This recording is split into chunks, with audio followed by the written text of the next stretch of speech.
Exécuté contre l'avis de Washington. Edgar Tamayo, Mexicain immigré clandestinement aux États-Unis, a reçu le 22 janvier une injection mortelle.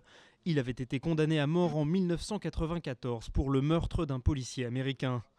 20 ans plus tard, de l'autre côté de la frontière, au Mexique, sa famille s'est réunie pour pleurer sa mort. Es un crimen, es racista. Fue racista y iba a ser toda la vida racista. Pagó con 20 años. Yo digo que si 20 años no le fueron suficientes, pues le hubiera dado de por vida. Mais il n'y a pas eu que ses proches pour défendre Tamayo. Le gouvernement fédéral a lui aussi appelé à la clémence. La raison de ces protestations, ce sont les failles de l'instruction. Après son arrestation, Edgar Tamayo n'a pas été informé qu'il pouvait faire appel à son consulat pour sa défense. Un manquement grave au droit international qu'a souligné la Cour de La Haye en 2004. Pour John Kerry, le secrétaire d'État américain, cette exécution risque de mettre en danger les citoyens américains installés à l'étranger.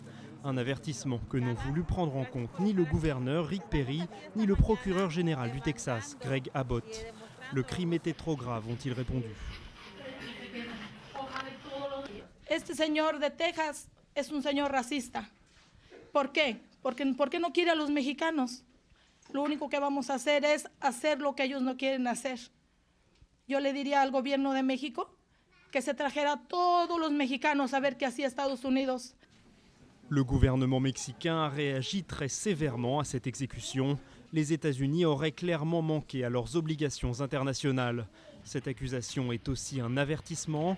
L'exécution d'un autre prisonnier mexicain est programmée en avril au Texas, toujours en violation des accords internationaux.